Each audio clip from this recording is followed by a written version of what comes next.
함께 살펴볼 하나님의 말씀은 사도행전 9장 1절에서 2절까지의 말씀만 보겠습니다. 짧은 말씀이니까 같이 한번 읽어볼게요. 읽어보겠습니다. 시작. 사울이 주의 제자들에 대하여 여전히 위협과 살기가 등등하여 대제사장에게 가서 다메섹 여러 회당에 가져갈 공문을 청하니, 이는 만일 그 도를 따르는 사람을 만나면 남녀를 막론하고 결박하여 예루살렘으로 잡아오려 함이라. 아멘. 기도하겠습니다. 하나님 아버지, 감사합니다. 이 시간도 예배 드리게 하시고 또 예배를 통해 하나님의 말씀을 듣고 또한 깨달을 수 있는 귀한 은혜 주시니 감사합니다. 우리의 힘으로는 다 깨달을 수도 없고 우리의 힘으로는 다 알 수도 없습니다. 하오니 성령 하나님께서 친히 말씀을 깨닫고 또한 그 깨달은 말씀대로 살아갈 수 있는 은혜를 우리 모두에게 주셔서 주님의 뜻대로 온전히 살아갈 수 있도록, 주님의 뜻대로 온전히 순종하며 하루하루를 지낼 수 있도록 하나님 붙들어 주시옵소서. 전하는 자 또한 듣는 자 모두가 하나님 앞에 서 있음을 알게 하시고 겸손하게 하나님의 말씀을 듣고 볼 수 있도록 아버지 은혜를 베풀어 주시옵소서. 감사드렸고 살아계신 예수님의 이름으로 간절히 기도했습니다. 아멘.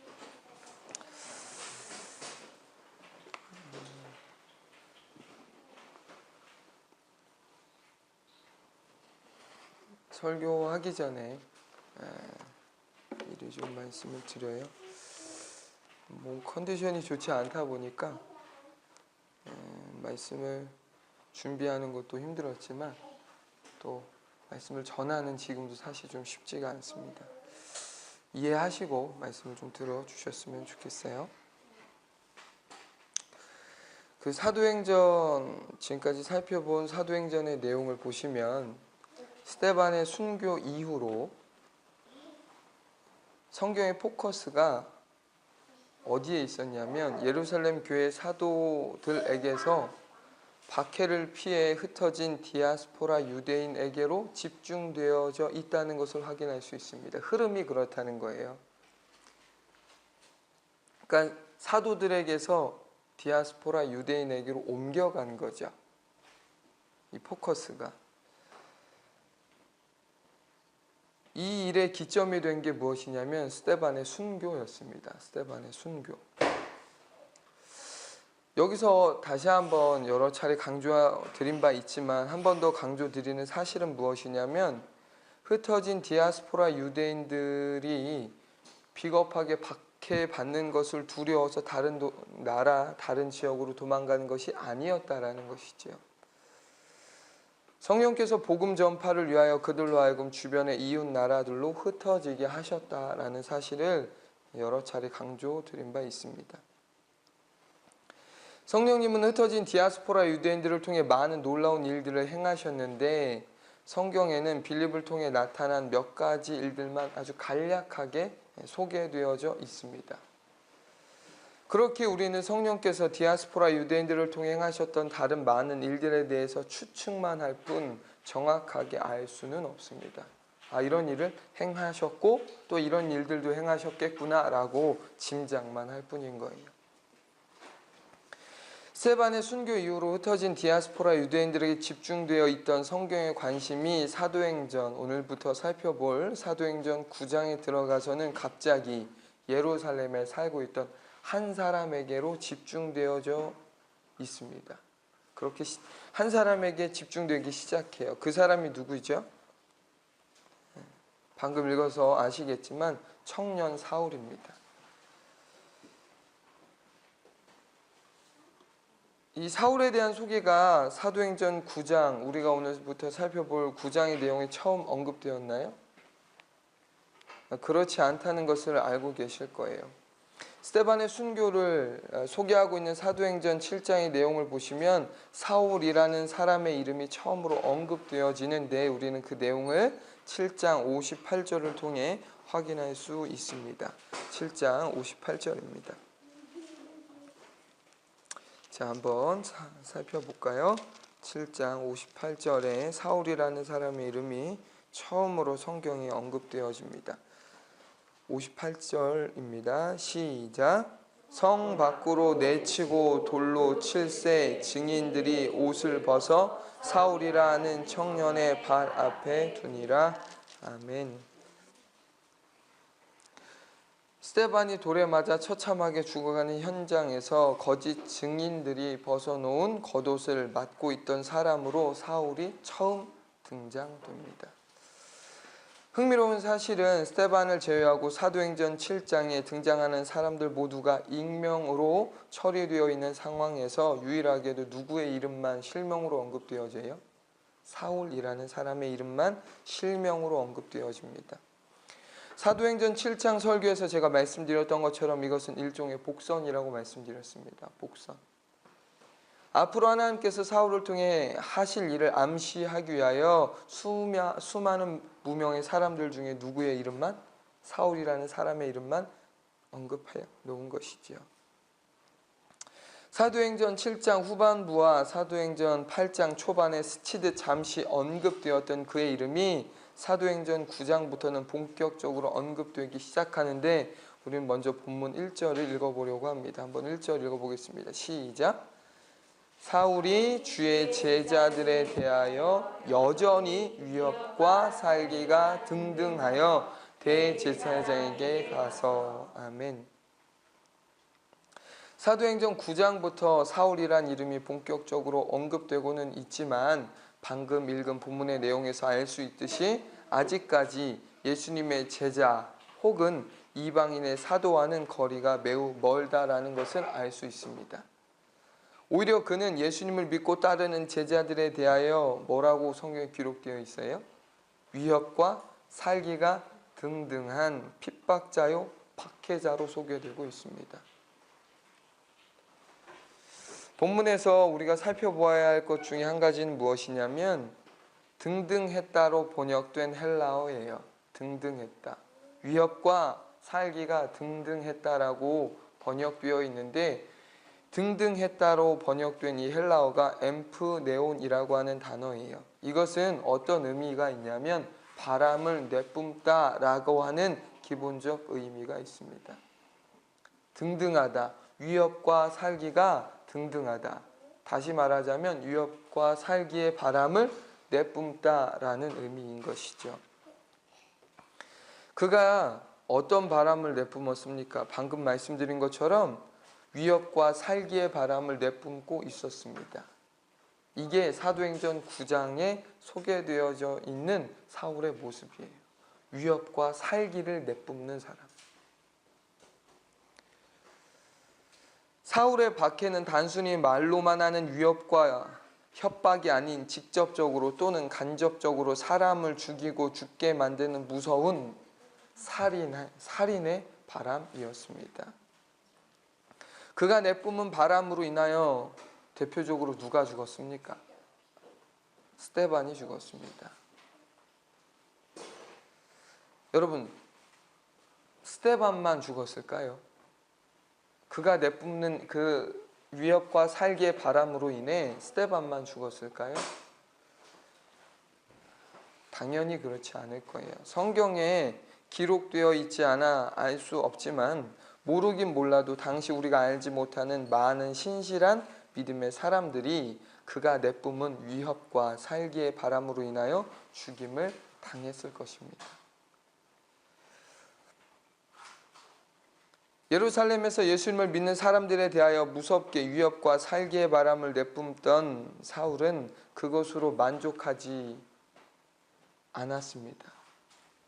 아니, 만족할 수 없었어요. 그래서 그가 무엇을 했습니까? 대제사장을 직접 찾아가 다메섹의 여러 회당에 가져갈 공문을 요청합니다. 여기서 우리가 눈여겨보아야 할 것은 대제사장이 사울에게 그러한 명령을 내린 것이 아니라 사울이 자발적으로 대제사장을 찾아가 공문을 요청했다라는 사실입니다. 시킨 게 아니에요. 자발적으로 요구한 거예요.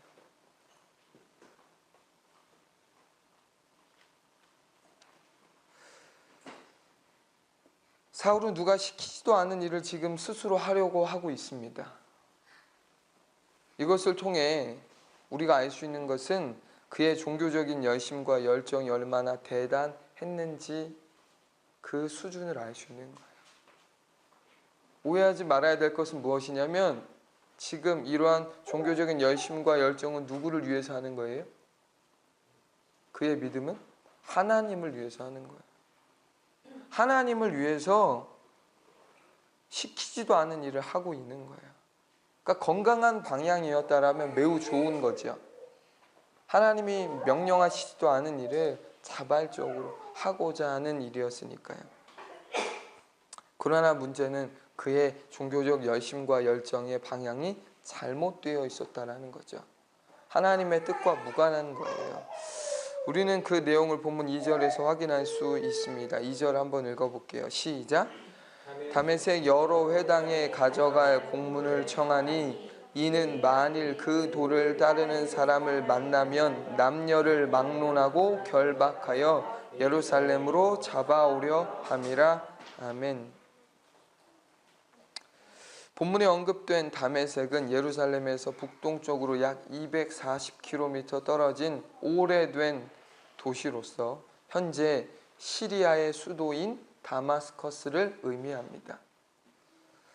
교통수단이 발달된 오늘날에야 이 정도의 거리를 이동하는 것은 몇 시간이면 충분한 일이지만 약 2000년 전에는 상황이 당연히 전혀 달랐습니다. 도로 상황은 물론이거니와 교통수단도 좋지 않았기에 예루살렘에서 다메섹을 가는 것은 결코 쉬운 일이 아니었을 뿐만 아니라 아무리 짧게 잡아도 2, 3일은 좋게 걸리는 먼 거리였습니다. 그럼에도 불구하고 사울은 예수님을 믿는 사람들을 모조리 잡아오겠다는 일념 하나로 그 먼 거리를 가겠다고 스스로 자청해서 대제사장을 찾아가 공문을 요청한 것입니다. 앞서 말씀드린 것처럼 그가 이렇게 한 것은 하나님을 위해서 한 일이었어요. 하나님을 위해서. 하나님을 위해서라면 2, 3일이 걸리든 어떤 어려운 일을 하든 그에게는 상관없는 일이었던 거죠. 근데 이쯤에서 한번 생각해 볼 게 있어요. 그게 뭐냐면 그가 왜 하필 다메섹을 선택했냐는 것입니다. 왜 다메섹이었을까요? 많고 많은 지역들 중에서 왜 다메섹을 그가 선택했을까요? 생각해 볼 법한 일이에요. 그렇죠? 많은 지역이 있잖아요. 그런데 왜 다메섹이었냐라는 것이죠. 제가 계속해서 강조드리는 것은요.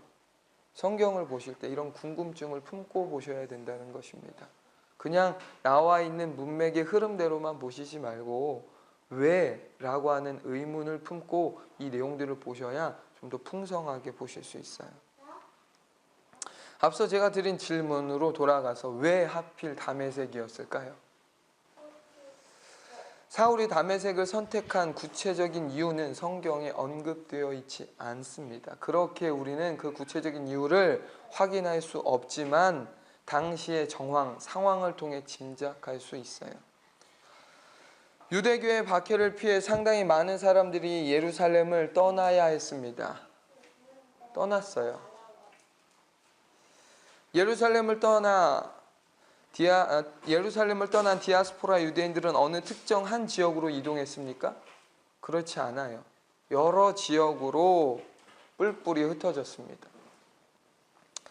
어떤 사람들은 빌립처럼 사마리아 지역으로 간 사람들도 있었고 또 어떤 사람들은 성경에 언급되어 있지 않은 다른 지역으로 간 사람들도 분명히 있었을 것입니다. 성경에 뿔뿔이 흩어져 있다라고 말씀하고 있기 때문에 그렇죠. 여기서 중요한 사실은 무엇이냐면 그들이 가고 싶은 지역을 임의적으로 선택한 것이 아니라 성령께서 각 사람이 가야 할 곳을 친히 인도해 주셨다라는 사실이에요. 나는 우리로 말하면 나는 전라도 갈래, 나는 경상도 갈래, 나는 제주도 갈래가 아니라 성령께서 박해로 인해 다들 뿔뿔이 흩어지게 하셨는데 그 흩어지는 과정 속에서 각 사람이 가야 할, 우리로 치면 선교지가 있었던 거예요. 다 달랐던 것이지요. 성령님의 인도하심을 받아 뿔뿔이 흩어진 사람들 중 상당수의 사람들이 본문에 언급된 다메섹 지역으로 가게 된 것입니다. 다메섹으로 가게 된 디아스포라 유대인들은 빌립처럼 만나는 모든 사람들에게 무엇을 증거했을까요? 복음을 증거한 거예요. 복음을.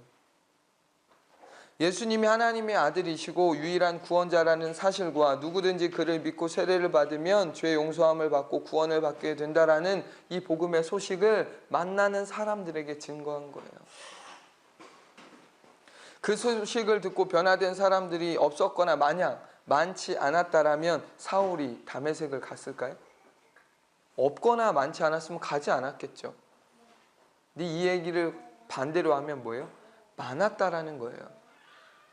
그 지역으로 흩어진 디아스포라 유대인들이 많았을 뿐만 아니라 그들로 인해 예수님을 믿게 된 사람들이 어디에 많은 거예요? 지금 다메섹이 엄청 많았던 거죠. 그러니까 사울이 다메섹을 갔다는 것은 다메섹 지역의 복음의 불길이 걷잡을 수 없이 번지기 시작했다라는 것을 의미하는 것입니다. 사마리아에 임했던 부흥의 은혜가 어디에도 임한 것입니까? 다메섹에도 임한 거예요, 지금. 그런데 왜 사마리아는 안 가고 다메섹은 갔을까요? 사마리아를 갈 수도 있는데. 사마리아는 지금 난리가 났는데. 지난 설교에 말씀드렸지만 사마리아 지역에 대한 유대인들의 이미지, 인식이 좋지 않았기 때문에 그렇습니다. 상종하는 것조차도 꺼려했기 때문에 사울이 거기를 꺼려한 거예요. 가지 않은 거예요. 그래서 사마리아가 아닌 어디를 선택한 거예요? 다메섹을 선택한 것이죠. 사울은 다메섹에 임한 부흥의 불길을 끄기 위해 급히 대제사장을 찾아가 공문, 즉 위임장을 요청했습니다. 사울에게 위임장이 필요했던 이유는 당시 로마 행정구역상 팔레스틴과 시리아는 한 주에 속해 있었지만 다메섹은 외국에 해당되는 지역이었기 때문에 그렇습니다. 구역상 지금 외국인 거예요. 로마, 지금 그 당시 어떤 나라가 그 지역 일대를 통치했어요? 로마라고 하는 강력한 나라가 그 일대를 다 통치하고 있었거든요. 근데 그 로마가 구분해 놓은 행정구역상 이 팔레스틴과 이 시리아 지역은 다 한 구역이었어요. 그러나 어디는? 다메섹이라고 하는 지역은 예외 지역이었어요. 다른 구분된 지역이었어요. 그러니까 외국이었던 거죠, 우리로 치면. 그러니까 대제사장의 위임장이 없이 다메섹에 살고 있는 그리스도인들을 체포하러 가는 것은 뭐예요? 불법이에요, 불법. 그래서 사울은 가장 먼저 대제사장을 찾아가 위임장을 요청한 것입니다. 그 일을 어떻게 하려고요? 합법적으로 하기 위해서. 자신의 어떤 열심과 열정으로는 당장 쫓아갔겠지만 그렇게 하면 불법이니까 대제사장을 찾아가 공문을 요청해 합법적으로 이 일을 처리하려고 했던 것입니다. 대제사장으로부터 위임장을 받아 합법적으로 예수를 구원자로 믿는 어리석은 이단들, 누구의 입장에서 이단인 거예요? 유대교인들의 입장에서는 크리스찬들은, 예수를 믿는 사람들은 이단이죠. 이단 중에 이단이죠. 당장이 없어져야 할 이단인 거예요. 어리석은 자들인 거죠. 그 어리석은 자들을 체포하여 복음의 불길이 더 이상 이단의 불길인 거죠. 더 이상 번지지 못하도록 막고자 그가 달려간 것입니다. 위협과 살기의 바람을 내뿜으며 죽일 사람을 찾고자 대제사장을 찾아간 사울의 사나운 모습이 여러분 지금 말씀 속에서 보이십니까? 그냥 찾아간 게 아니에요. 그냥 대제사장을 그냥 찾아간 게 아니에요. 찾아간 그의 마음은 어떤 게 있는 거예요? 위협과 살기의 바람을 내뿜으며 당장이라도 그 사람들을 모조리 싹 잡아다가 감옥에 쳐넣고 스데반처럼 쳐 죽이려고 하는 그의 모습. 이 모습은 마치 마귀가 우는 사자와 같이 삼킬 자를 두루 찾는 것을 연상하게 합니다.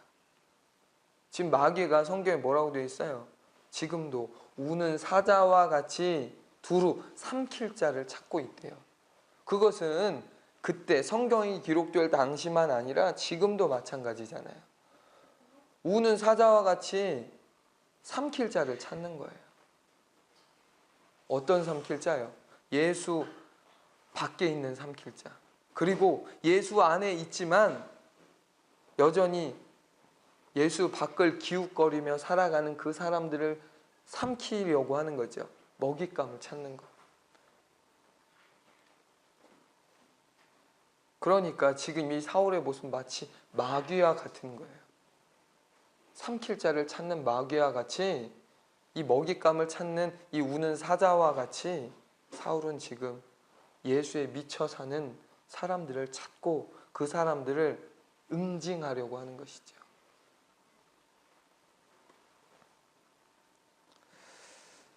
오늘 제가 본문의 내용을 9장 1절과 2절만 살펴보는 이유는 이후의 말씀이 중요하지 않아서가 아니라 그 이후의 말씀은 이제 차주에 살펴보겠지만 이 내용이 매우 중요하다라고 여겨지기 때문에 그렇습니다. 사울의 이 모습 말이에요. 위협과 살기 등등하여 그런 바람을 내뿜고 살아가는 이 모습이 비단 사울만의 모습이 아니기 때문에 그렇습니다. 복음을 모르면, 아니 복음을 알아도 제대로 알지 못하면 누구나 이런 삶을 살 수밖에 없다라는 거예요. 위협과 살기의 바람을 내뿜는 것. 어떤 분이 이 말씀을 묵상하면서 이런 글을 써놨더라고요. 운전대를 잡고 운전을 하면서 내 안에 사울의 모습이 보여지더라.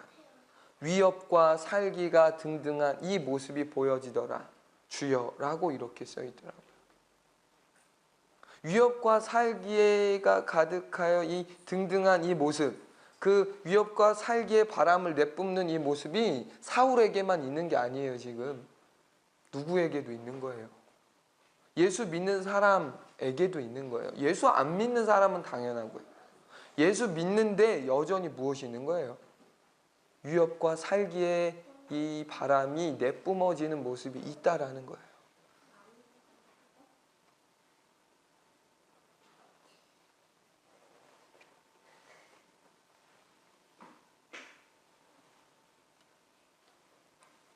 그렇게 우리는 이 말씀 앞에 설 수밖에 없는 거예요. 예수 안 믿던, 예수를 모르던, 복음을 모르던, 복음과 상관없던 사울이 여전히 위협과 살기의 바람을 내뿜는 건 그럴 수 있어요. 그러나 문제는 예수 안에 있고 예수님을 믿는다라고 말하는 사람들 안에 위협과 살기의 바람이 여전히 우리 안에 내재되어 있다는 사실입니다.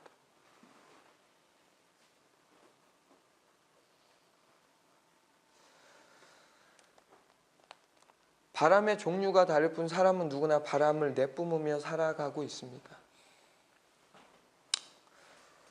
중요한 것은 바람을 내뿜되 어떤 바람을 내뿜으며 살아가고 있느냐라고 하는 것이지요.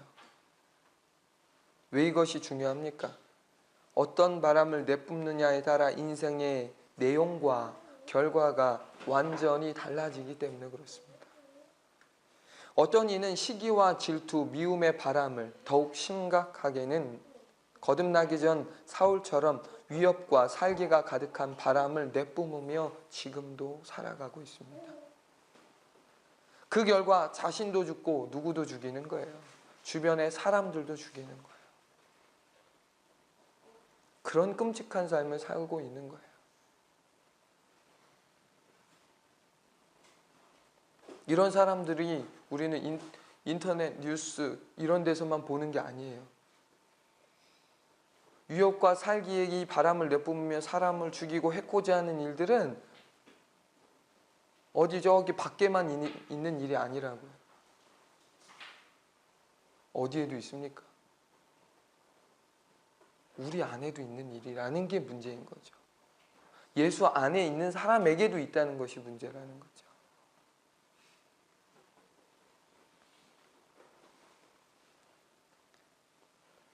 사람이라 어쩔 수 없어서 그런 위협과 살기의 바람을 내뿜을까요? 그렇지 않습니다. 어떤 이들은 사랑과 용서, 온유와 절제와 같은 바람을 내뿜으며 살아가고 있습니다. 무엇으로 인해 이 둘의 차이가 생기는 걸까요? 상황과 환경입니까? 아니면 성품과 성격입니까?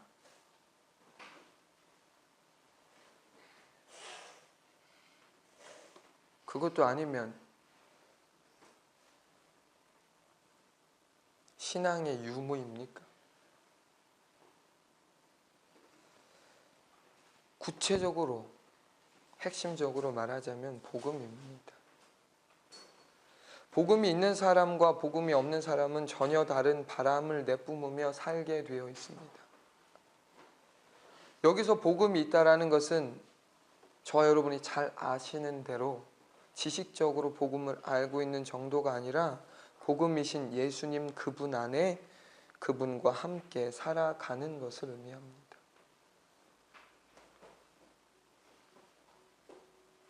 그러니까 예수님을 믿는다라고 말하지만, 복음의 내용을 안다라고 말하지만 예수님 그분 안에 그분과 함께 살지 않으면 복음이 있어도 없는 거예요. 그러니까 어떤 바람이 나오는 거예요? 선풍기처럼 1단, 2단, 3단 버튼처럼 누르면 위협과 살기, 질투와 시기, 미움, 증오와 같은 바람이 거침없이 쏟아지는 거예요.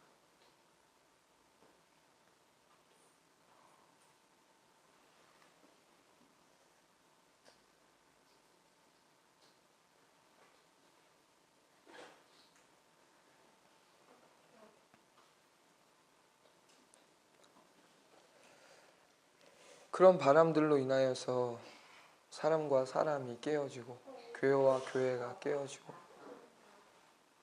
나라와 나라가 깨어지는 일들이 계속되어지는 것입니다. 가장 안타까운 사실은 그런 것들로 인해 오늘날 많은 믿는 믿음의 가정 그리고 믿음의 공동체가 깨어지고 있다는 사실입니다. 이 말씀을 준비하면서 다시 한번 문제 있는 교회라고 하는 제목으로 설교했던 내용이 떠올랐습니다. 문제가 다 있는 거예요. 문제 없는 교회가 없다고 말씀드렸어요. 왜 그래요? 문제가 있는 사람들이 모였기 때문에 문제가 있죠.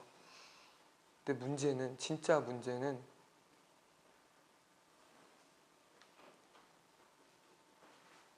문제가 있어서 문제가 아니라 예수 안에 살지 않는 그것이 진짜 문제인 거죠.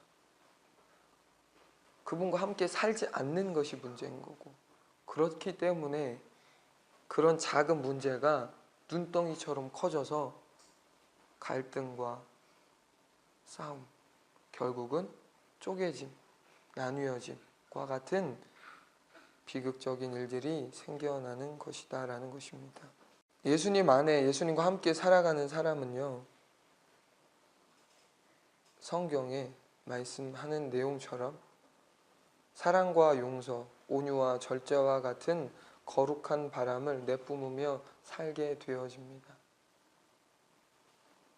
그게 성령의 열매이죠.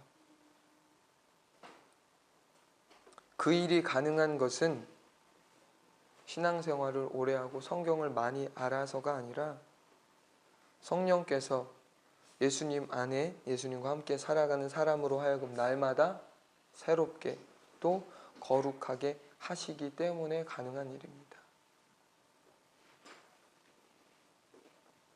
이것은 인간적인 노력과 결단으로는 결코 할 수 있는 일이 아니라는 거죠.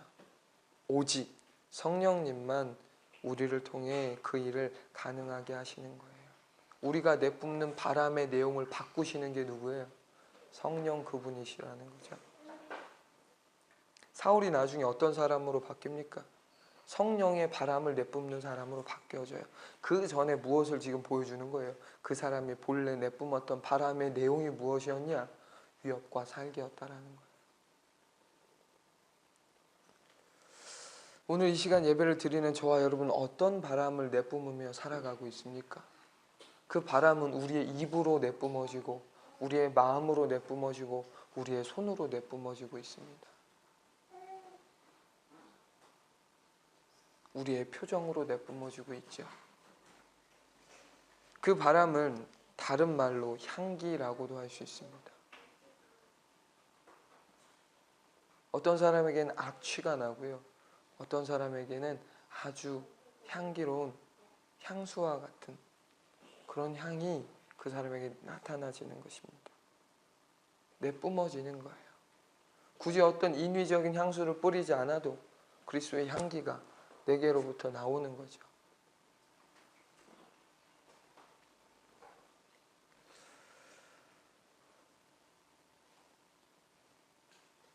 이 말씀 앞에선 저와 여러분이 지금 어떤 향기, 어떤 바람을 내뿜고 있는지를 돌아보았으면 좋겠습니다. 몰라서가 아니라 그분 안에 없으면 어쩔 수 없어요. 부패한 우리의 죄악된 모습들이 그것이 모양은 다르지만 다른 것들로 내뿜어지는 거예요. 그래서 결국 나도 죽고 다른 사람도 죽이게 만드는 것이죠.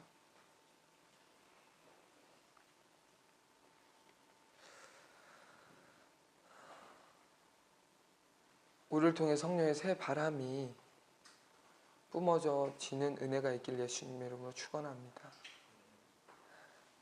내 바람이 아니고요. 나의 잘 다듬어진 훈련된 감정의 바람이 아니라 그분이 내 안에 계셔서 그분의 향기가, 그분의 능력이, 그분의 은혜가 우리를 통해 흘러나가게 하고 우리를 통해 내뿜어지게 되어지는 것이 진짜 그리스도인의 삶인 줄 믿으시기 바랍니다. 이 시간 우리 같이 한번 기도하고 싶습니다.